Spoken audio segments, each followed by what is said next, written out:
Bonjour les amis, j'espère que vous allez bien, que vous avez passé une très bonne semaine. C'est un plaisir, un immense plaisir de vous retrouver ce dimanche ensemble, bien qu'au travers de ce moyen de médias, mais nous sommes dans la joie, où que vous soyez en famille, nous sommes heureux d'être ensemble aujourd'hui. C'est une famille, la Bible déclare, il est beau et il est agréable aux frères de demeurer ensemble. Voilà, aujourd'hui c'est un nouveau jour que Dieu nous donne, un culte nouveau que nous allons tous ensemble passer. Un temps de louange a été préparé pour ces moments et un temps de prédication. Sachez que nous sommes dans la joie de vous l'offrir et de le vivre ensemble comme une expérience. Vraiment que Dieu soit au milieu de nous et qu'il nous fasse du bien, car sa présence, c'est ce dont nous avons besoin. Mais avant d'aller plus loin, est-ce que vous aimeriez bien que nous puissions prier pour placer ces moments devant le Seigneur? Prions le Seigneur. Dieu notre Père, nous te rendons grâce et gloire pour ce culte. Quel bonheur d'être ensemble, Seigneur, dans la communion fraternelle les uns avec les autres. Père, je te prie pour ce culte de l'Église mosaïque. Je te rends grâce pour tout ce que tu vas faire aujourd'hui pour nous. Où que nous soyons, Seigneur, tu es au milieu de nous pour nous faire du bien. Bénis la louange, bénis la parole et bénis chaque moment que nous allons passer ensemble au travers de ce culte et que tout cela soit à la louange et à la gloire de ton nom. Nous prions au nom de Jésus. Amen. Voilà, donc tenez-vous prêts. Donc je vais à présent vous confier à la direction de notre groupe de louanges qui va nous amener dans la présence de Dieu. Que le Seigneur nous bénisse. À tout de suite.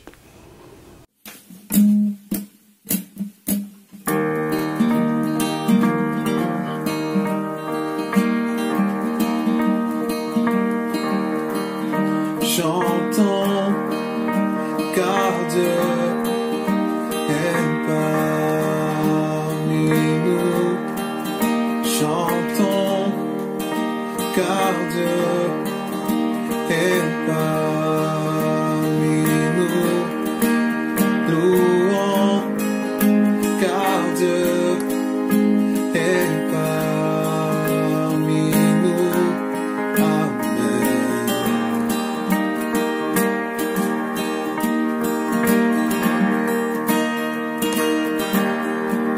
Je chante un chant et tu descends, dans cette joie et tu descends, puis ton nom et tu m'entends, je t'adore, tu es si grand. Je chante un chant et tu descends, dans cette joie et tu descends, puis ton nom et tu m'entends, je t'adore et tu viens siéger au milieu de nos louanges, et tu viens siéger au milieu de nos louanges.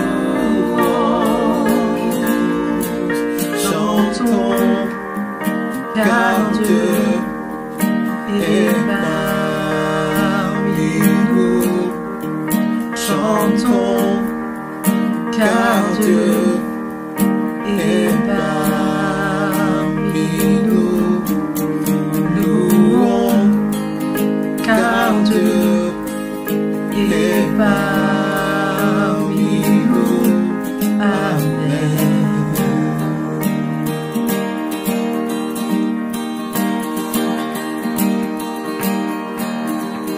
Je chante un chant et tu descends, dans cette joie et tu descends, et ton nom et tu m'entends, je t'adore, tu es si grand. Je chante un chant et tu descends, dans cette joie et tu descends, et ton nom et tu m'entends, je t'adore et tu viens siéger au milieu de nos louanges. Oui, tu viens siéger au milieu de nos louanges, et tu viens siéger au milieu de nos louanges.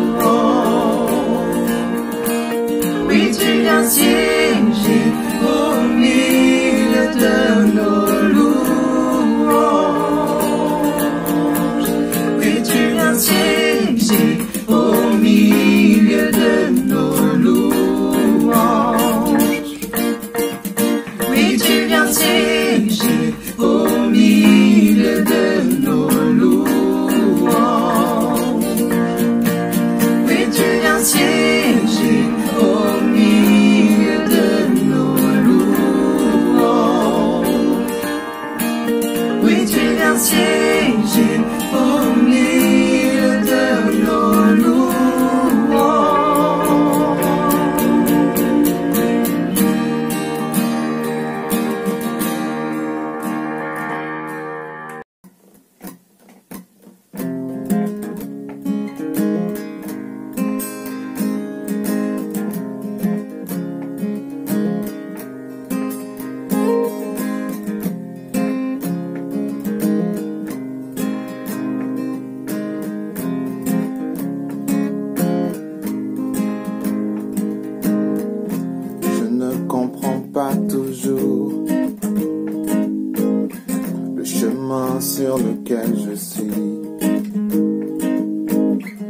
Je sais que c'est ton amour qui me conduit, qui me conduit.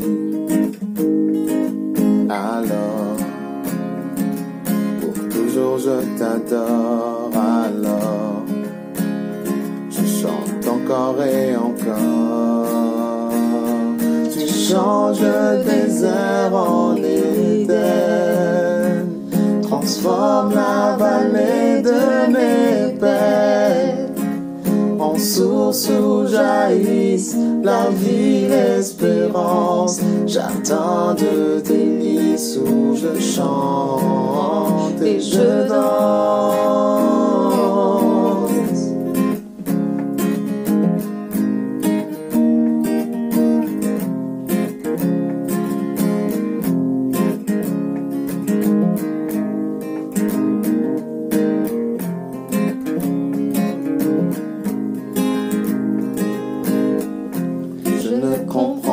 Toujours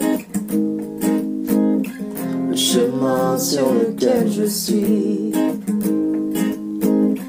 mais je sais que c'est ton amour qui me conduit, qui me conduit. Alors, pour toujours je t'adore. Alors, je chante encore et encore. Tu changes le désert en Éden, transforme la vallée de mes peines en source où jaillissent la vie, l'espérance, jardin de délices où je chante et je danse.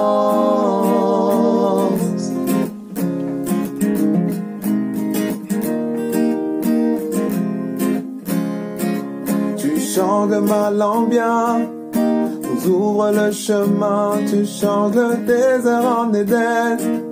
Amen, amen. Tu changes ma langue bien, nous ouvre le chemin, tu changes le désert en Éden. Amen, amen. Tu changes ma langue bien, nous ouvre le chemin, tu changes le désert en Éden. Amen, amen. Tu changes ma langue bien, nous ouvre le chemin, tu changes le désert en Éden.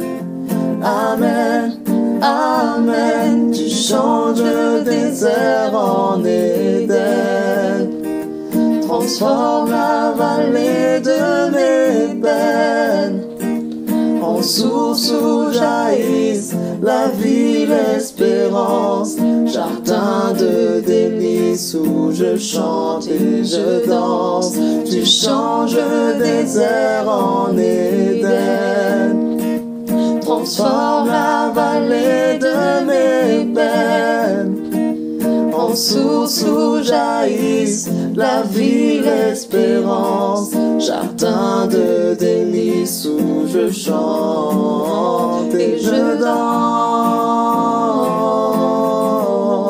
Et je danse. Tu changes le désert en Éden, et je danse. Tu changes le désert en Éden, et je danse. Tu changes le désert en Éden.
Tu es ma vie, plus de tombeau.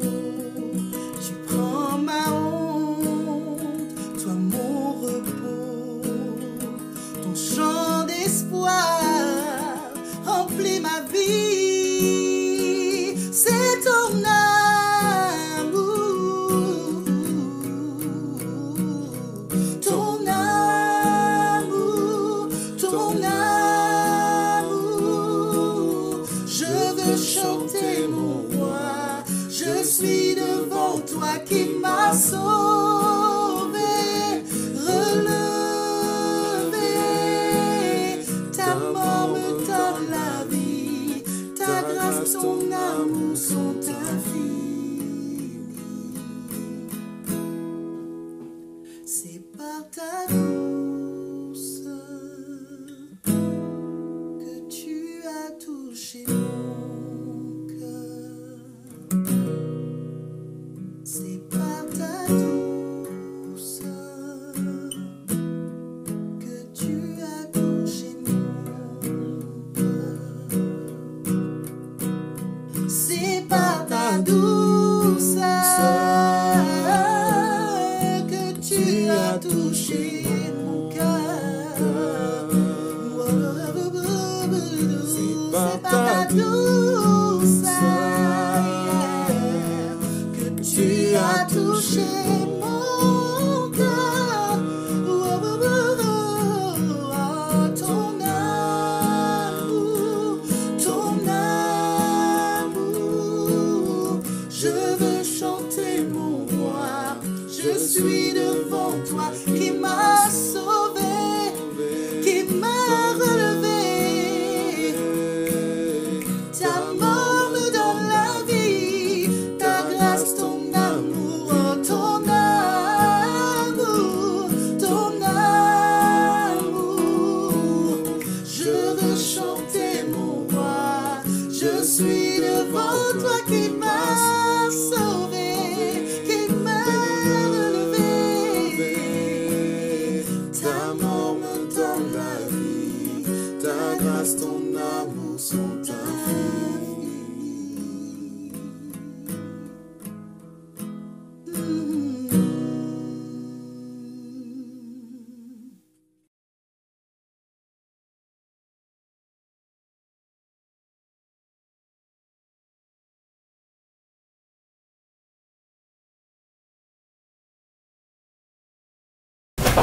J'espère que ce temps de louange nous a permis vraiment d'entrer dans la profondeur de la présence du Seigneur.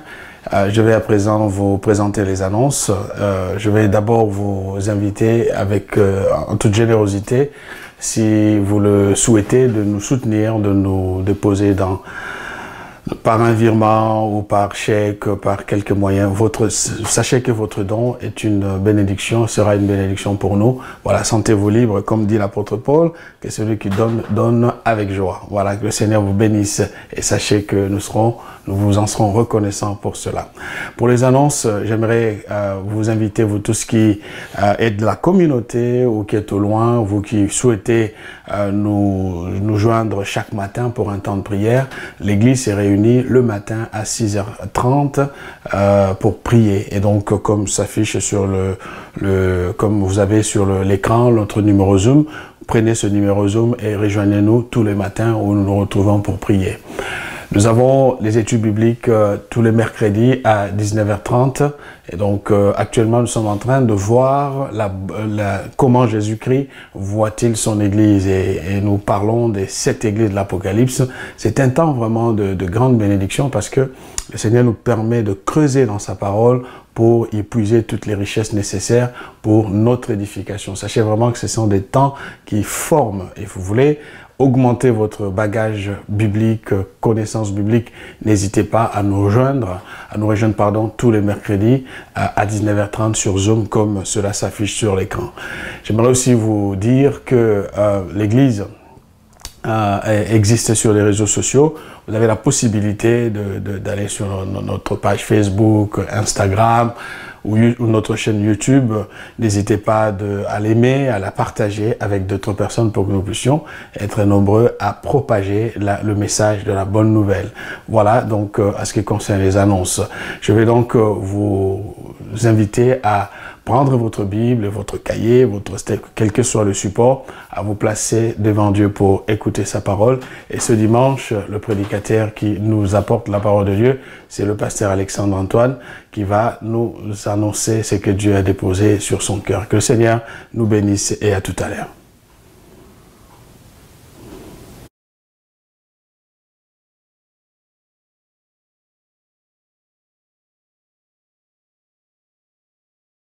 Bonjour à toutes et à tous, je suis très heureux de partager ce moment avec vous de prédication de la parole de Dieu et le thème que j'ai eu à cœur de partager avec vous, le thème que le Seigneur a mis sur mon cœur, c'est le fait d'apprendre à vivre dans la paix de Dieu, d'apprendre à vivre dans le repos de Dieu.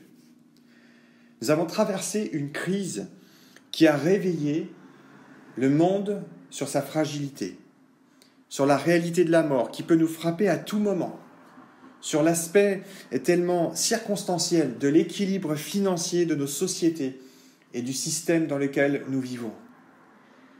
L'homme s'est vu rappeler qu'il n'était qu'un être humain et que nos illusions de toute puissance, de contrôle absolu n'y changent rien. Nous ne sommes pas Dieu, nous ne sommes que des êtres humains.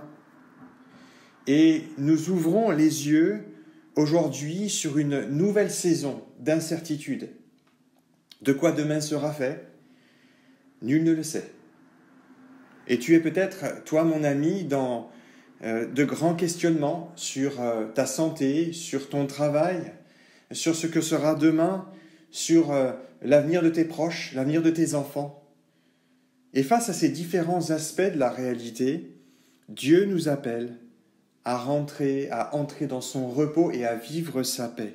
Face à tellement de stress qui peut être là autour de nous et qui a marqué notre époque, Dieu nous appelle à vivre sa paix. Dieu nous appelle à vivre chaque jour en s'appuyant sur lui, en étant toujours plus près de lui. Que nous soyons chrétiens depuis des années, enfants de Dieu, ou que nous ne le connaissions pas. Il nous appelle aujourd'hui, si tu entends ma voix, entre dans mon repos. Je t'appelle à vivre dans mon repos, à demeurer dans ma paix, à goûter à ma paix. Et j'aimerais, pour illustrer cette pensée, en lecture d'introduction, qu'on puisse partager ensemble le texte de l'Épître aux Hébreux au chapitre 4. Hébreux au chapitre 4, à partir du verset 1er. Voici ce que l'auteur de l'Épître aux Hébreux nous écrit. « Craignons donc, tandis que la promesse d'entrer dans son repos subsiste encore, qu'aucun de vous ne paraisse être venu trop tard, car cette bonne nouvelle nous a été annoncée aussi bien qu'à eux. Mais la parole qui leur fut annoncée ne leur servit de rien, parce qu'elle ne trouva pas de la foi chez ceux qui l'entendirent.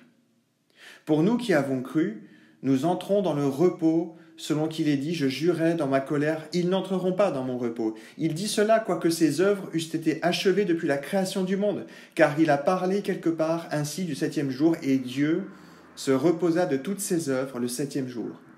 Et ici encore, ils n'entreront pas dans mon repos. Or, puisqu'il est encore réservé à quelques-uns d'y entrer, et que ceux à qui d'abord la promesse a été faite n'y sont pas entrés à cause de leur désobéissance, Dieu fixe de nouveau un jour, aujourd'hui, en disant dans David si longtemps après, comme s'il est dit plus haut, aujourd'hui, si vous entendez sa voix, n'endurcissez pas vos cœurs. Car si Josué leur eût donné le repos, il ne parlerait pas après cela d'un autre jour. Il y a donc un repos de sabbat réservé au peuple de Dieu. Car celui qui entre dans le repos de Dieu se repose de ses œuvres, comme Dieu s'est reposé des siennes. Efforçons-nous donc d'entrer dans ce repos afin que personne ne tombe en donnant le même exemple de désobéissance. Car la parole de Dieu est vivante et efficace, plus tranchante qu'une épée quelconque à 2 tranchants, pénétrante jusqu'à partager âmes et esprits, jointures et moelles, elle juge les sentiments et les pensées du cœur. Nulle créature n'est cachée devant lui, mais tout est à nu et à découvert aux yeux de celui à qui nous devons rendre des comptes et je vous invite maintenant à prier.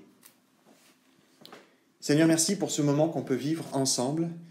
Merci parce que ta parole, c'est vrai, est plus tranchante que toutes les épées et qu'elle est capable de discerner en nous ce qui fait de la part de notre intelligence, de nos sentiments, ce qui est de l'humain, ce qui est du spirituel. Tu es aussi capable, Seigneur, de mettre à nu ce qui est bon de ce qui est mauvais. Je te prie ce matin de vraiment parler par ton Saint-Esprit et de nous aider à rentrer pleinement dans ton repos, à rentrer pleinement dans ta paix pour tous ceux qui sont fatigués et chargés, qui sont soumis au stress, à l'incertitude. Seigneur, que ce matin, ton Saint-Esprit leur donne à travers cette parole ta paix, dans le nom précieux de Jésus. Amen. J'aimerais évoquer avec vous deux pensées pour comprendre comment rentrer dans le repos de Dieu et le vivre chaque jour. D'abord, nous verrons que Jésus est venu lui-même proclamer la paix et le repos. Et dans un deuxième temps, nous verrons comment la Bible nous apprend à vivre aujourd'hui. Jésus est venu proclamer la paix et le repos. Jésus est apparu sur cette terre et a pris une forme humaine, le Fils de Dieu a pris une forme humaine pour nous annoncer comment rentrer dans le repos de Dieu. Il est venu lui-même annoncer cette année de repos, de sabbat, de délivrance de la part de Dieu lui-même. Et la première chose qui doit nous aider à rentrer dans le repos de Dieu, dans ce que Jésus nous enseigne, c'est que Jésus est venu nous révéler le Père. Jésus est venu nous révéler Dieu le Père. Et ce Père qui est là et qui veut se révéler à nous à travers les paroles de Jésus et la vie de Jésus, eh bien c'est ce Dieu qui tient l'univers dans sa main. L'auteur de l'Épître aux Hébreux le dit très bien d'ailleurs au chapitre 1er, quelques chapitres avant notre lecture. Après avoir autrefois, à plusieurs reprises et de plusieurs manières, parlé à nos pères par les prophètes, Dieu, dans ces derniers temps, nous a parlé par le Fils. Il l'a établi héritier de toutes choses.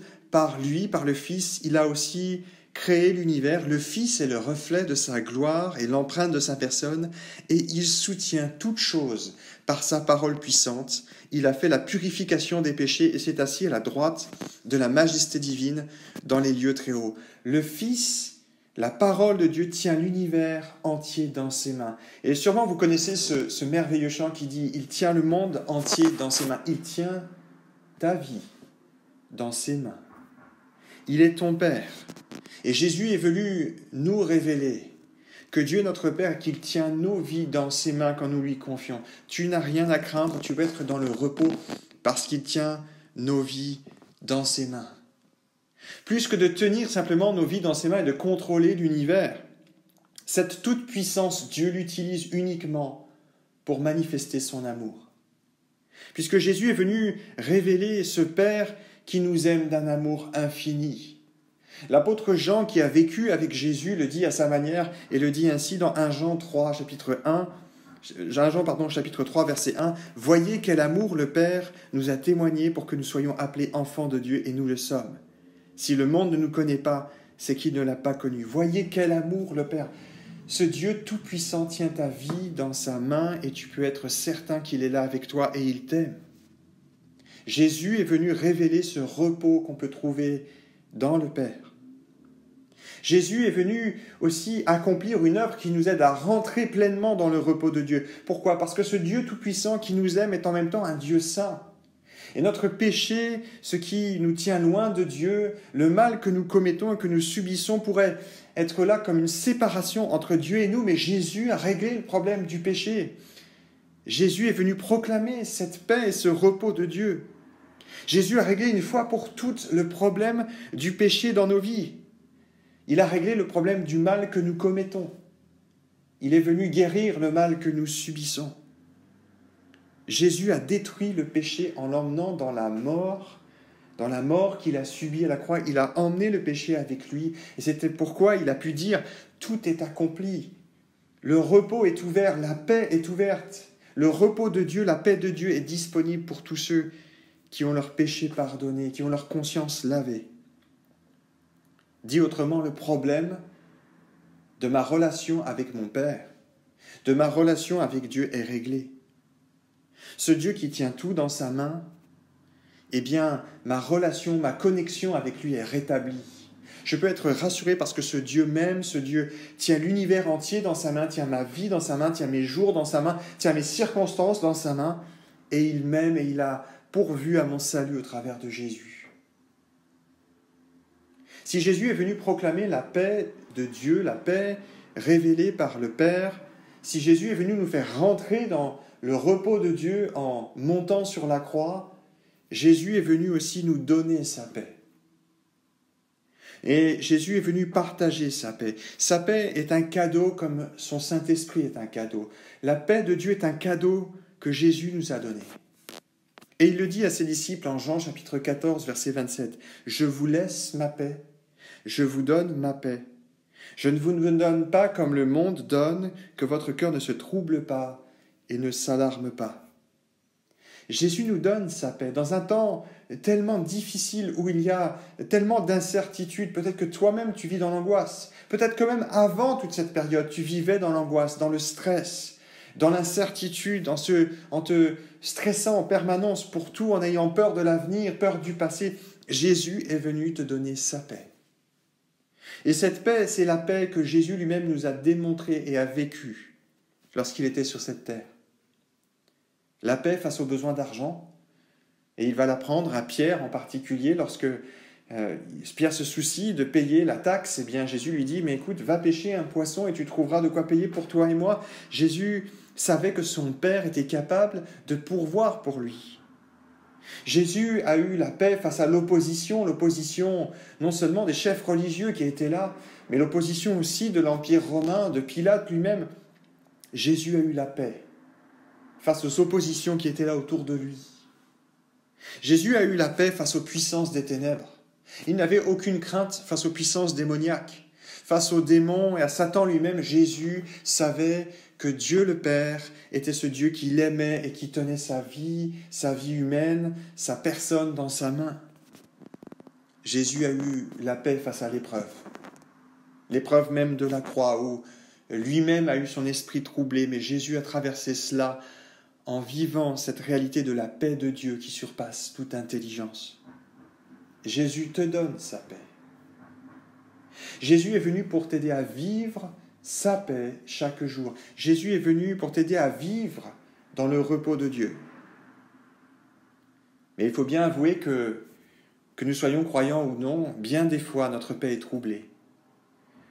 Troublée par le stress, par la vie qui s'emporte, par les problèmes divers et autres, financiers, familiaux, personnels. Quelquefois, c'est même notre confiance en nous-mêmes qui est perturbée et nous n'avons pas la paix face à notre identité personnelle, pas la paix face à tellement d'incertitudes dans un monde après pandémie où la pandémie finalement n'est plus tellement après, elle est encore bien présente.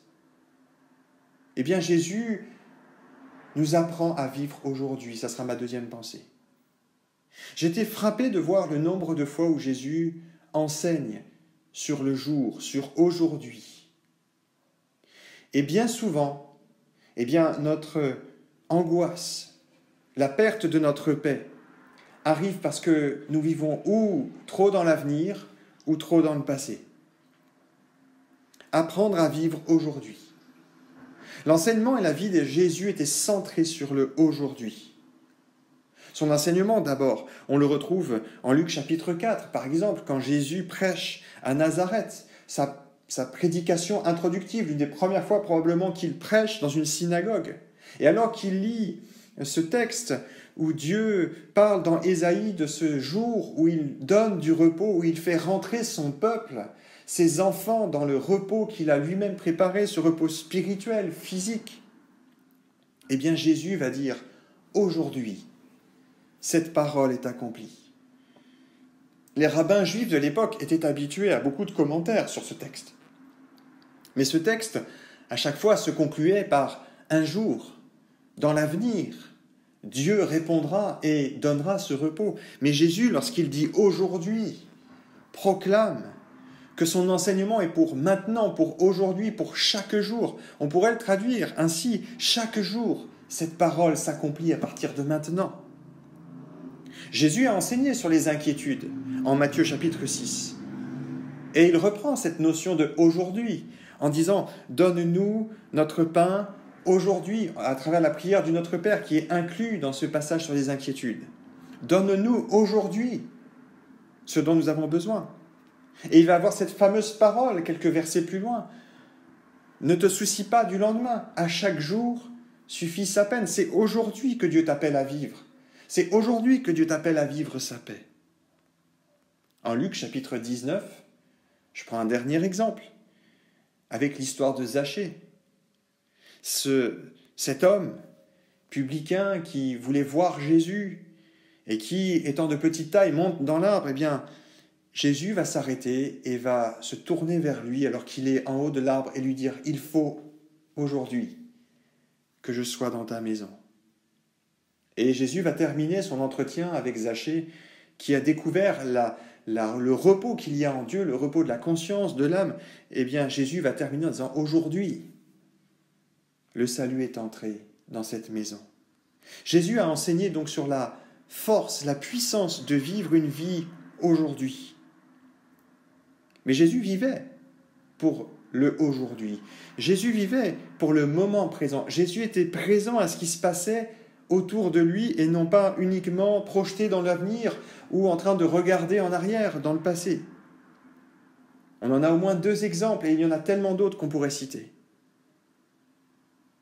Lorsque la fille de Jairus est malade et que son père vient chercher Jésus, entre autres, on trouve ce texte dans Luc au chapitre 8. Eh bien, vous connaissez cette histoire. Jésus doit se frayer un chemin dans la foule qui est là, enthousiaste, qui entoure Jésus, qui voudrait être là avec lui. Et c'est alors qu'une femme atteinte d'une perte de sang depuis 12 années se faufile, se fraye un chemin à travers cette foule. Et elle vient toucher le bord du vêtement de Jésus. Et elle déclenche, par sa foi, sans le vouloir, un miracle instantané. Elle est guérie. Jésus s'arrête pour parler à cette femme. Alors imaginez la pensée de Jairus. « Mais Jésus, pourquoi tu t'arrêtes ? Ma fille est en train de mourir. Qu'attends-tu » Et le stress, la colère, l'incompréhension sûrement montaient dans la pensée de Jairus. Mais Jésus vivait l'instant présent.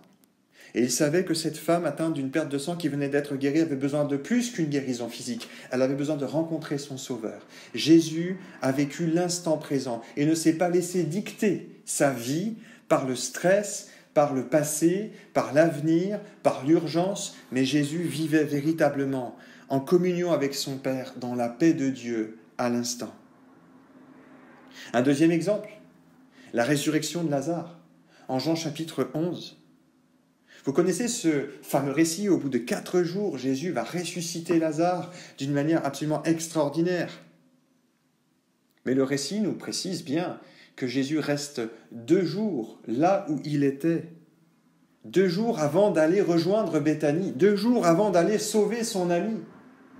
Et Jésus vit l'instant présent. Jésus n'est pas pressé par quelques demandes. Jésus n'est pas pressé par quelques éléments qu'il fasse, qui doivent se stresser, aller de l'avant, perdre son calme, perdre sa paix. Jésus savait ce que Dieu voulait faire.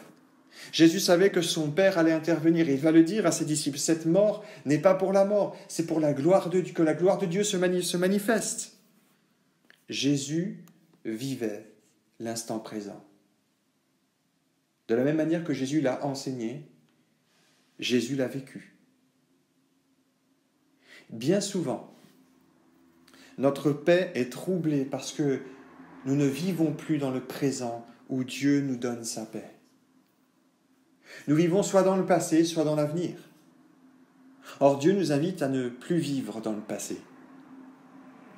Le passé est utile, sans aucun doute, pour nous apprendre, nous aider à faire des bilans, à grandir de nos réussites, de nos erreurs. Mais le danger serait sans cesse de se tourner vers le passé au point de troubler notre paix, au point de troubler même notre esprit, un esprit troublé, un esprit où Dieu n'aurait plus accès pour poser sa paix sur nos vies. Nous ne sommes pas appelés à vivre dans un passé idéalisé, un passé nostalgique, comme Gédéon le faisait. Le passé pourrait devenir alors une fuite face à la réalité de nos vies, face aux problèmes. Nous ne sommes pas appelés à être des chrétiens d'hier, une église d'hier, des chrétiens qui vivent dans le passé, ni pour nous-mêmes, ni pour l'église. Nous sommes appelés à être des témoins de Christ aujourd'hui. Jésus nous appelle à annoncer la bonne nouvelle de la paix de Dieu et du repos de Dieu dans notre société aujourd'hui. N'ayons pas peur de l'aujourd'hui, car il est le Dieu qui tient tout dans sa main. Le Père qui nous aime, qui tient l'univers dans sa main, nous appelle à vivre aujourd'hui, comme Jésus l'a répété à ces foules qui étaient angoissées par l'avenir, angoissées par l'Empire romain qui était là, angoissées par leurs préoccupations financières, leurs préoccupations du repas du jour. Jésus leur a appris à vivre aujourd'hui. Alors ne vis plus dans un passé idéalisé, mais c'est aujourd'hui que Dieu t'appelle à vivre.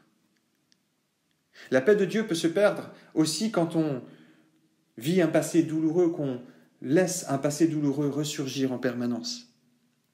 On peut avoir tendance à se torturer sur des erreurs réelles, peut-être, des erreurs potentielles, bien des fois, que nous aurions faites. Ah Seigneur, si j'avais pris un autre chemin, si j'avais fait autrement, Seigneur, qu'est-ce que tu aurais pu faire?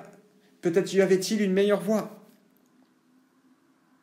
Mais nous troublons ainsi la paix que Dieu nous a donnée en ressassant le passé. Mais l'Évangile, la parole de Dieu, me disent tout l'inverse. Dans 2 Corinthiens, au chapitre 5, verset 17, l'apôtre Paul le dit d'une manière tellement éclatante. « Si quelqu'un est en Christ, il est une nouvelle création. Les choses anciennes sont passées, voici toutes choses sont devenues nouvelles. » Ce verset ne s'applique pas simplement à notre moment de conversion. Ce verset s'applique chaque jour à notre vie. Oui, peut-être il y a des décisions, des pensées qui ne sont pas à la gloire de Dieu. Eh bien, si tu viens et que tu demandes pardon à Dieu, il est fidèle et juste pour te pardonner. Et tu peux être une nouvelle créature, une créature sans cesse renouvelée, sans cesse nouvelle devant Dieu. Alors tu peux laisser ton passé douloureux derrière toi. L'apôtre Paul est là pour te le rappeler. S'il y a bien un homme qui avait un passé douloureux, qui aurait pu regretter son passé, regretter peut-être même des erreurs ensuite dans sa vie chrétienne, eh bien, c'est bien l'apôtre Paul, mais il a su avancer, aller de l'avant, comme il le dit aux Philippiens. Dieu t'appelle à vivre aujourd'hui dans son repos et non plus dans le passé. Enfin, le dernier élément qui peut troubler ta foi, troubler ta paix, troubler ton repos, peut être de vivre uniquement dans l'avenir. Vivre uniquement en se projetant à tel point que tu en t'en fais des angoisses. Que tu réfléchis à l'avenir et tu te dis, mais comment Dieu va-t-il faire dans ma situation professionnelle, dans mes études, pour ma situation personnelle, ma situation sentimentale, comment Dieu peut-il faire? Et de se projeter tellement sur l'avenir que tu en arrives à perdre ta paix. Jésus t'appelle à vivre aujourd'hui. On peut perdre sa paix en imaginant l'avenir. Vais-je réussir? Mon travail, vais-je le conserver? En ce moment, on m'annonce la crise, ma santé, est-ce que je vais la conserver? Jésus nous invite aujourd'hui à s'appuyer sur lui, à s'appuyer sur sa paix. Parce que, dit-il, demain s'occupera de lui-même. Autrement dit, demain appartient à Dieu. Demain ne t'appartient pas. Demain appartient à ce Père qui conduit ta vie, qui a l'univers entier dans tes mains. Tu ne peux influencer ce qui sera demain. Le coronavirus nous le rappelle. Nous ne pouvons véritablement influencer notre avenir. Tout peut s'effondrer en un instant, tout peut changer en un instant. C'est Dieu qui tient l'univers dans sa main. Se mettre à la place de Dieu, en voulant anticiper le lendemain, en voulant prévoir le lendemain, nous donne mal à la tête, nous donne des angoisses. Mais en fait, nous ne sommes pas faits pour cela. Nous ne sommes faits que pour être en relation avec ce Père qui nous aime et qui prévoit lui-même l'avenir entre ses mains, qui prévoit ton avenir. Comme le dit le prophète Jérémie, il te prévoit des projets de paix et non de malheur. J'ai déjà vu que l'on peut aussi être comme paralysé dans notre marche chrétienne en ayant peur de se tromper, de faire le mauvais choix. Ce n'est plus la projection vers l'avenir, mais c'est véritablement la peur d'avancer dans les voies de Dieu en ayant peur de se tromper. Et si c'est le cas, c'est que tu vis trop dans l'avenir, alors que Dieu t'appelle à vivre aujourd'hui dans sa paix. Si tu lui as confié ta vie, qu'il est ton sauveur et ton Seigneur. C'est lui qui conduit ta barque. Tu as laissé le gouvernail et tu voudrais avoir peur de te tromper de chemin comme si c'était toi qui pilotais les choses dans ta vie. Pourquoi avoir peur de l'avenir? Il pourvoit. Il prévoit. Oui, mais si je me trompe, me diras-tu. Eh bien, si tu cherches à faire la volonté de Dieu de tout ton cœur, tu ne peux pas te tromper car c'est Dieu qui dirige. Ou c'est Dieu qui permettra. Peut-être des erreurs, oui, parce que tu n'es pas parfait, et aucun d'entre nous n'est parfait. Mais même ces erreurs, il les transformera en bien pour que tu puisses grandir, que tu puisses mûrir pour sa gloire. Alors aujourd'hui, rentre dans son repos. Aujourd'hui, rentre dans sa paix. Pour terminer, j'aimerais que nous fassions nôtre cette prière de Jésus. Cette prière du Notre Père qui recentre pleinement non seulement qui est Dieu, mais en même temps qui nous devons chercher et la grâce de Dieu et cette prière qui recentre sur le aujourd'hui. Prions ensemble. Mon Père, toi qui es dans les cieux, que tu sois reconnu comme le seul vrai Dieu, que ton règne vienne, que ta volonté soit faite sur la terre comme au ciel. Donne-moi aujourd'hui ce dont j'ai besoin. Pardonne-moi mes péchés, comme moi aussi je pardonne à ceux qui m'ont fait du mal. Ne me laisse pas aller vers le mal, mais délivre-moi du malin, car c'est à toi qu'appartiennent, dans tous les siècles, le règne, la puissance et la gloire. Et ensemble nous pouvons dire Amen.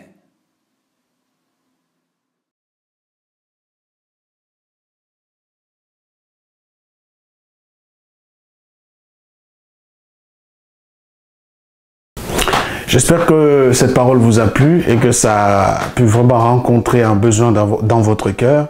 En tout cas, Dieu ne parle pas pour rien. Si il a parlé, c'est parce qu'il sait le besoin qui est le tien actuellement. Vraiment, que Dieu nous bénisse, que Dieu nous fortifie, que Dieu nous garde où que nous soyons. Une nouvelle semaine commence. Je prie le Seigneur que sa grâce soit sur chaque famille, chaque maison, chaque personne. Et n'oubliez pas de continuer à prendre soin de vous. Je sais que le gouvernement a permis aux églises de se réunir, mais nous, pour l'instant, le temps de nous préparer, nous serons encore dimanche prochain sur Internet pour pouvoir partager ce culte en ligne. Que Dieu vous bénisse et prenez soin de vous. À dimanche prochain. Soyez bénis. Merci.